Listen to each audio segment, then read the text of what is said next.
Alright, hello, it's Stephen Sadler again, reading from my book, Money and Power, The Secret History, and I want to go into just a little more depth on the abuses of how large corporations, such as the oil industry, have on our government. And I think during the Bush administration, it happens whether it's a Republican or a Democrat, either side, the special interests rule the White House, from best I can tell. You decide.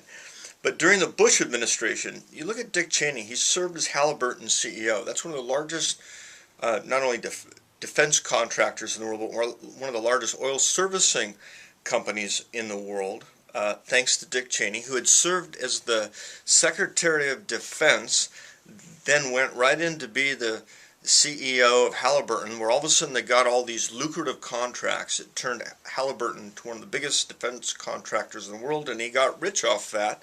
Then came back in to be the vice president, and what a lot of people don't realize, he said that he wasn't receiving any more. He divested himself from Halliburton, but he didn't. In 2001, he received over $2,000. In 2002, he's reported to have received over $160,000.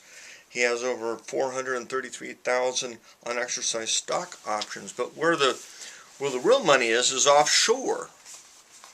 And before Cheney came to work for Halliburton, they had 9 offshore companies.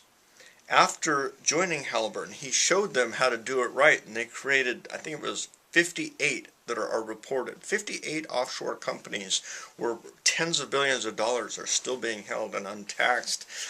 Before Mr. Bush George W. Bush became president, Cheney and Halliburton were indicted and under federal investigation with the Justice Department. There were 2 separate indictments and investigations ongoing.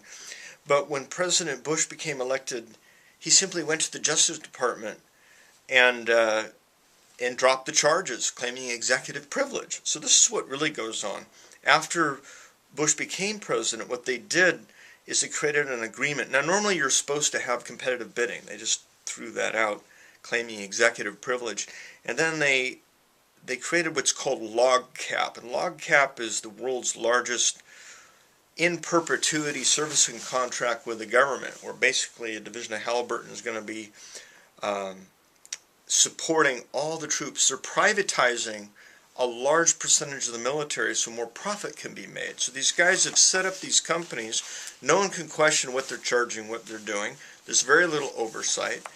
And they're making an absolute fortune. This is where all the real money's being made. That's coming out of our taxes. It's going in to support these cities. And that whole infrastructure, the profit from that's going to one company that was our former vice presidents. You see, so, and they're connected with the Carlyle Group and many other holding companies and funds that have the same investments. All these guys are in it together.